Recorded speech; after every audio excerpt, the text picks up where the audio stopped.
WWE hits the jackpot with new TV deals. WWE thought it was going to cash in the last time its TV rights deals were available, but only came away with a modest raise. This time things were much different.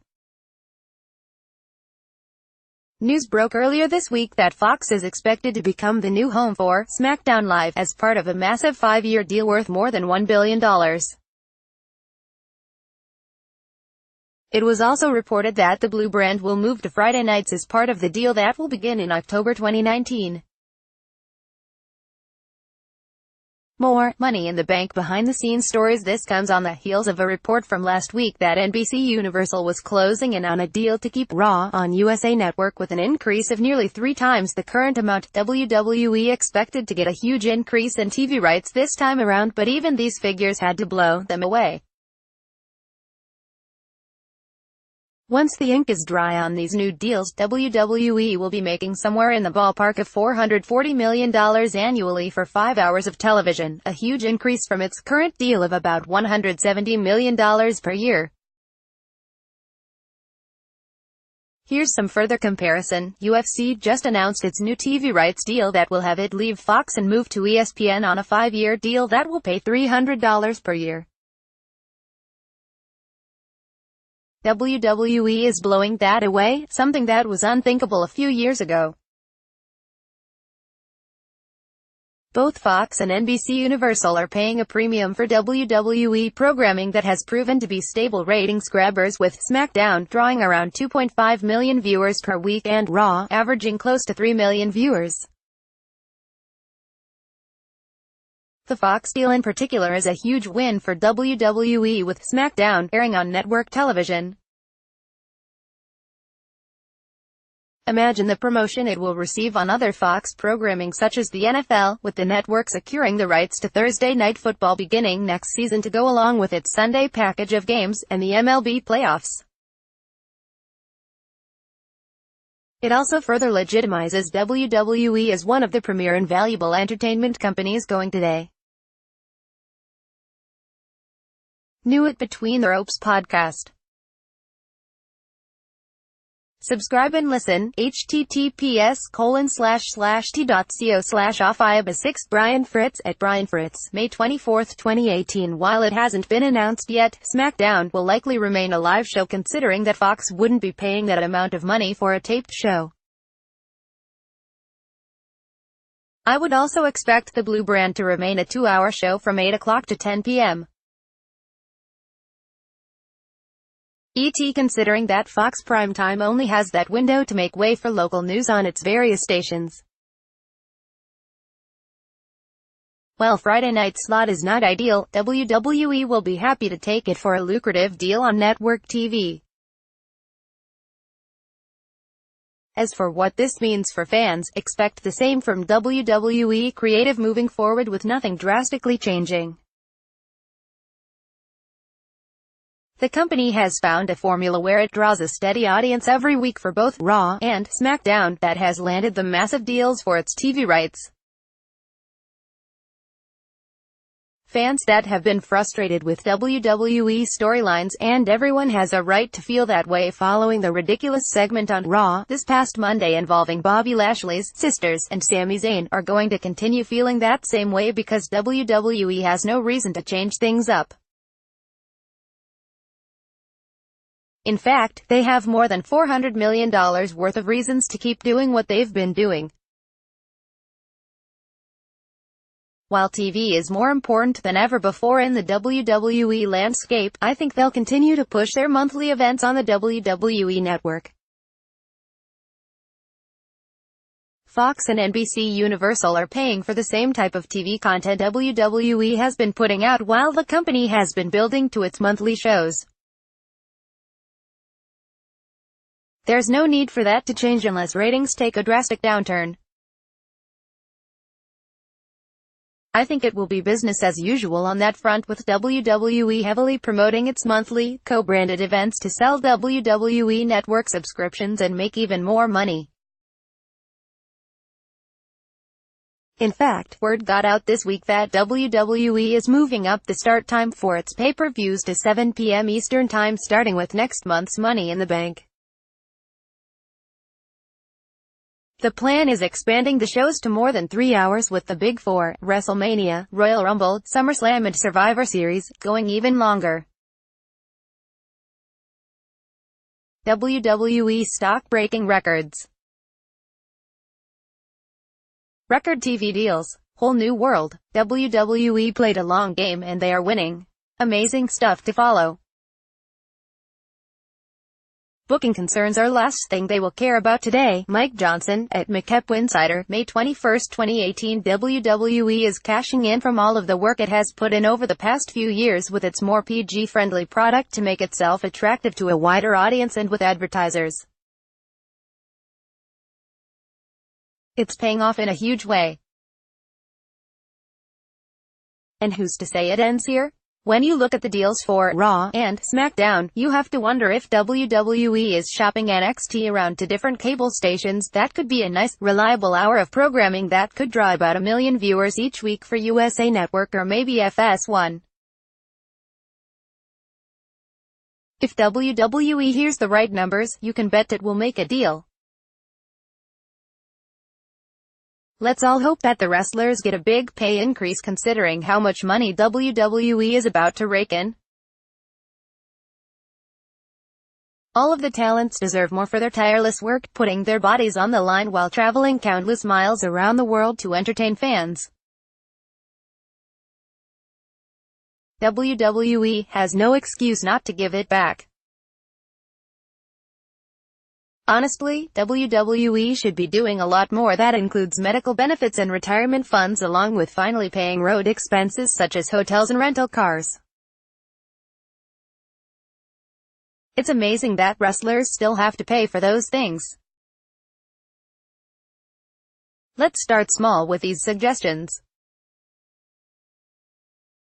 Give the wrestlers a daily per diem while on the road that can be used for hotels, rental cars, and food in whatever way each person wants. Give each of them a substantial raise while also cutting down on house shows to only Saturday and Sunday except for overseas tours that are much more profitable. WWE doesn't make much on those shows and they're more expendable now considering the enormous money the company is about to make from TV rights. WWE is no longer a traveling company, it's a television production company. Cutting down on house shows would also give wrestlers another day off per week, with Raw talent working on Saturday to Monday and SmackDown superstars working each week from Friday to Sunday. One more thing, at the start of 2018, WWE stock was selling at $31.41 per share. On Wednesday, it closed at $57.21. Money in the Bank update. The entire card for the June 17th event is almost in place. 2 spots remain in the men's Money in the Bank ladder match with 6 participants already in, including Braun Strowman, Finn Balor, Bobby Roode, Rusev, The Miz, and Kevin Owens.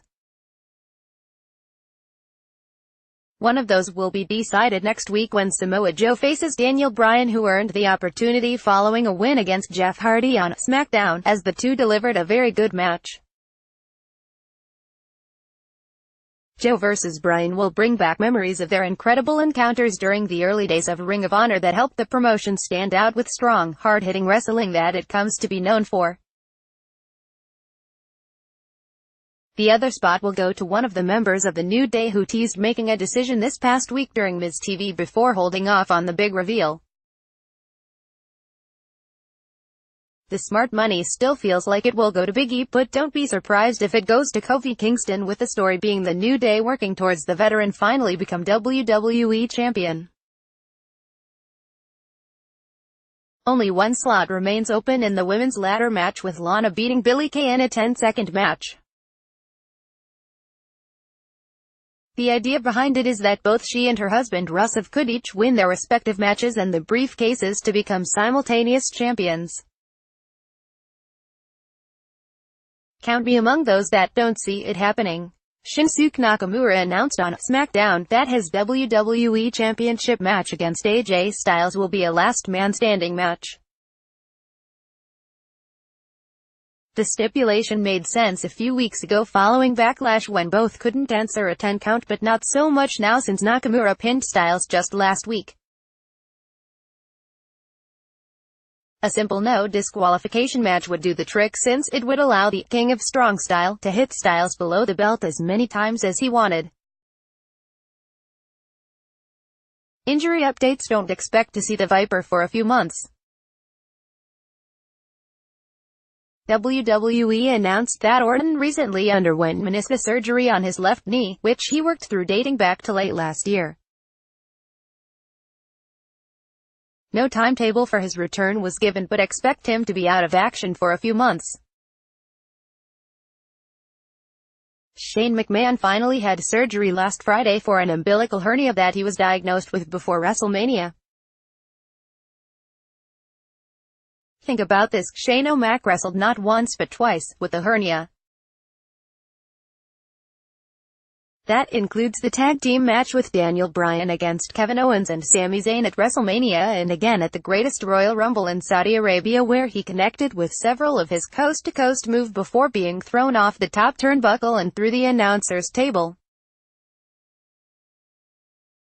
Yes, Shane McMahon flew through the air from the top turnbuckle through the announcer's table while suffering from a hernia. He is some kind of a maniac. News and notes: Mauro Ranallo is the subject of a new documentary titled The Bipolar Rock and Roller that will show in stunning detail his lifelong battle with mental illness. It's a gritty, fascinating look into the NXT broadcaster who also handles play-by-play duties for Showtime Boxing and Bellator MMA. Many times it takes you to a place that is very unsettling when you see what he goes through on a day-to-day basis. That's exactly what Ranallo wants to accomplish in hopes of helping others who suffer from mental illness. The documentary debuts on Showtime this Friday night at 9 p.m. Former wrestler Tom Mickey is lucky to be alive after he was recently assaulted by as many as 6 men outside his home in Mar Vista, Calif. over a parking spot. The 59-year-old, who worked with the WWF in the 80s, suffered multiple facial fractures, a broken eye socket, a broken jaw, and a concussion. Police have arrested 2 men and charged them with assault with a deadly weapon and are continuing their investigation. Best of luck to McGee during his recovery. For all of you Mizaniacs, is that a thing out there? The new Ms. and Mrs. reality show will debut July 24th at 10:00 p.m. ET on USA Network. The entire season is only 6 30-minute episodes that follow Miz and Maurice up to the birth of their daughter Monroe Sky Mizanin. It is official, at Mike Thames.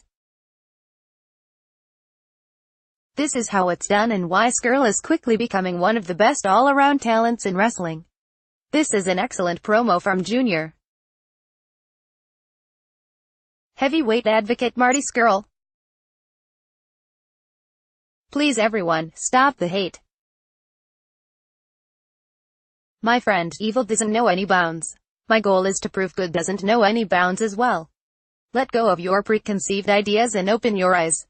https://t.co/3oj4t6